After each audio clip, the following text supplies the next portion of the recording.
Pila ka porsyon sang dalan sa barangay San Isidro Haro nakitaan sang pagusmod. Leak sa tubo kag pagulan-ulan ginatumod rason sa paghumok sang pundasyon. Suro sa MPIW. Yaring balita nga aton gintutukan. Perwisyo. Ini ang dalasang nagausmod nga porsyon sang dalan sa barangay San Isidro Haro, Iloilo City, humalin kahapon.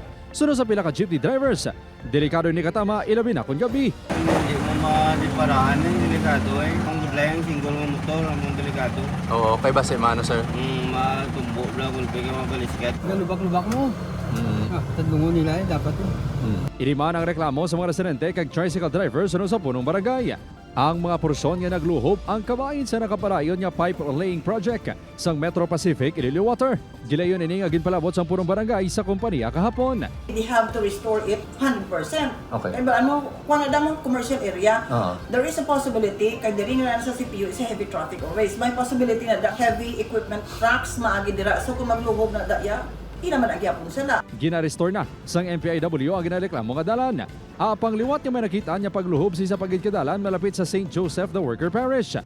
Ginbarikadahan kag gimutangan sang early warning device ang mga porsyon. Sunod sa MPIW, nagapadayon ang ila hydro testing sa lugar matapos ang pipe laying works. Natukiban nga ang rason sang pag-usmod ang mga pag-leak sang daan nga tubo nga nagpahumok sa pundasyon. Dugang padri ang pag-ulan-ulan. Ang ini nga restoration is only a temporary while ongoing ang aton nga hydro testing pa sa ina nga portion sang amon project. So ang aton nga ginubra is that ginrectify subong ang amon nga team no halin sang Monday ginrectify atong mga nagusmod nga portion kag ginbag-o ang pag-semento. Target nga matapos ang proyekto sa Oktubre subong nga tuig.